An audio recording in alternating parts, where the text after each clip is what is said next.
Hey guys, welcome back to Seller Sessions today. I've been backyard. How you doing?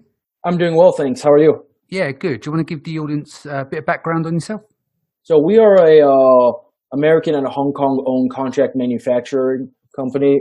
We own and operate our own production facilities in China. We have our own plastic injection and sheet metal fabrication facilities. And our biggest value is actually probably final assembly, because that's when we pull in all of the parts that we do from our own in-house production lines, and also everything that we have to source, such as electronics, silicones, wood, carbon fiber, and everything else that needs to go into your end products. Yeah, I mean, we've done a couple of shows on this previously, haven't we? So people can visit sellersessions.com, do a search for your name, and then they'll find those other shows there. But today, what we're going to be talking about, we're going to niche down a little bit, and we're going to discuss tooling. Do you want to discuss what tooling's about and why it's so necessary to the production process? Yeah, so tooling is important because it's going to make the production process as consistent as possible. And if you look at everything that you have in front of you, all of it's going to need some sort of tooling for mass production. So I have a computer, I have a keyboard, I have a mouse, a phone. Every single item that I just named needs some sort of tooling. And as you would guess, like the more complex the product is, the more complex the tooling or the more sophisticated the tooling will also have to be. Yeah, and you've got all these different moving parts and stuff. So let's talk about with tooling in terms of the production and making it sustainable and consistent. What are the processes there that are required to make that happen?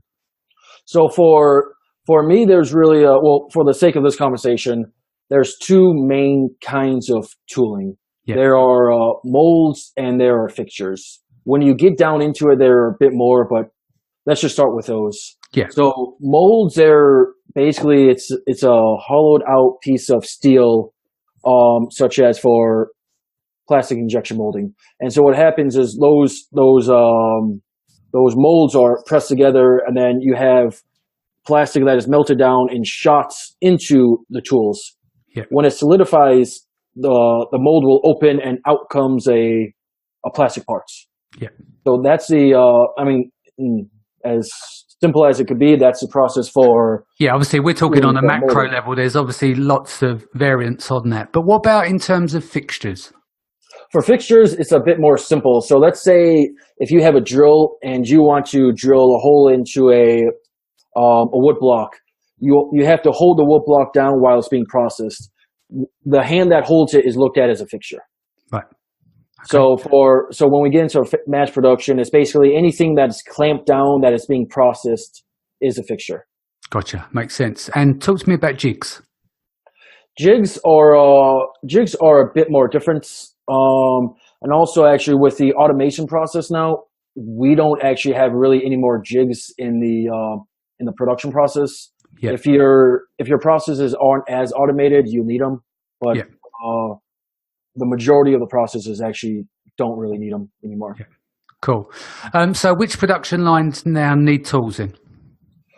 Nearly every single production line. So let's say plastic injection molding, that's probably the biggest one. You need molds for that. For, let's say, if you need to do milling, then you'll need a fixture for that. If you're stamping, you'll need fixtures for that.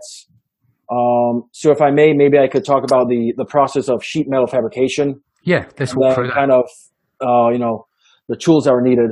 So when you during the manufacturing process, you'll receive a sheet metal that's basically coiled up, and then you cut those down to be more manageable to process.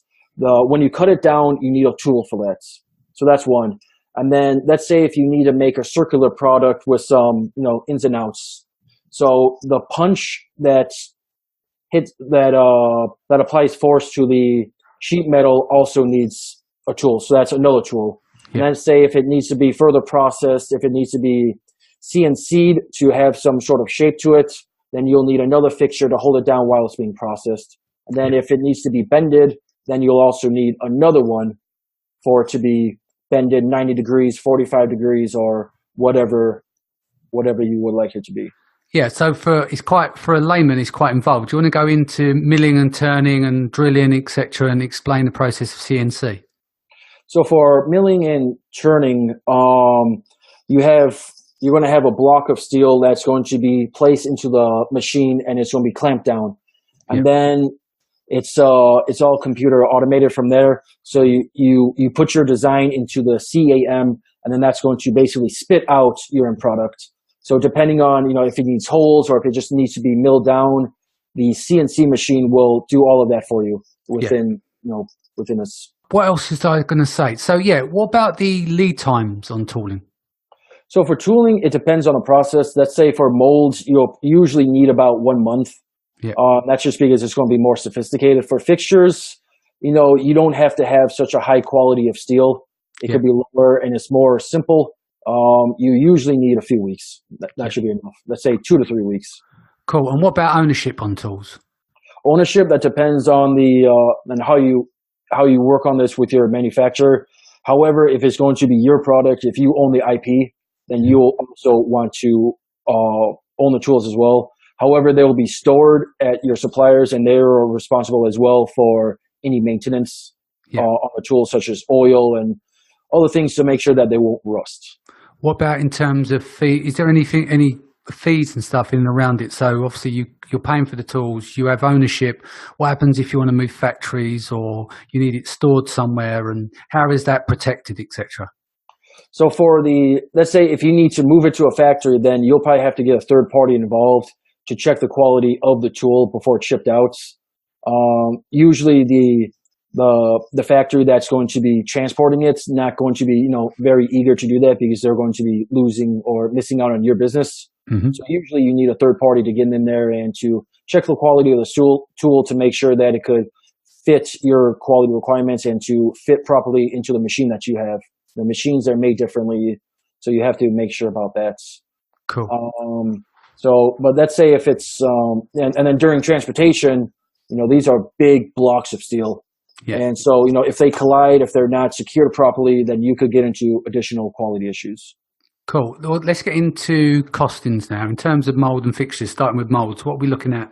For molds, you're looking at about $5,000. And of course, that depends on the complexity of the mold. $5,000 is usually about an average.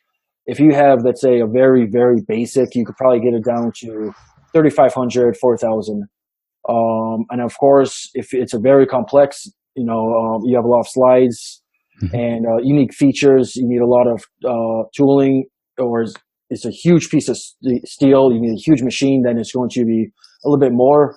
Let's say for, if we're talking about, maybe more commodity products that are relatively simple, you're looking relatively around 5,000. Yeah. No, that makes sense. So what goes into the cost of the tooling? Because obviously there's so many moving parts here and so much involved. I suppose there's a lot of logistics here as well.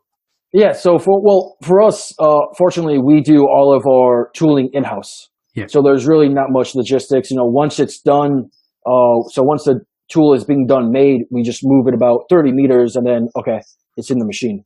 Yeah. So fortunately for us, we could save costs with that to kind of take out the logistics. However, the majority of the cost for molds, for plastic injection molding, comes down to the quality of the steel. Yeah. So you could get aluminum tooling, which will be for a short run, or if you just have a promotional product that you just want to launch 1,000 of, that's it. Then you'll probably do an aluminum mold, which is going to be considerably cheaper. Yeah. However, if you want to do higher end steel that will get you 500,000 shots, then of course you'll be paying more for that. Yeah.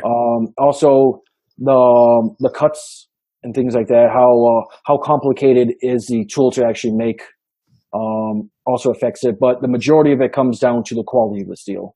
Yeah. For fixtures, it's a little bit different. It comes more down to the rigidity of the steel that you're going to be processing. So if it's going to be harder, then you're going to need a stronger tool to be able to cut it, to bend it, or whatnot. So for the fixtures, it depends on the rigidity of the steel and also the thickness. Yeah. So with this complexity, it's so complex to put all this stuff together. How is an Amazon seller meant to know what to do? How do they walk through this process? Because for me, I haven't done this personally, this process, but I know a bit about it. But even for me, just our discussion, there's so many moving parts here. How would a seller who's got a product who's got a plan of what they want to have made, but don't necessarily know what the terminology is and how to go about it. What are the steps here involved, taking it from idea to production? Usually the seller, they don't really have a clue about what you do. Yeah. And, that's fine because they should be more worried about throughput, getting the product out and selling it.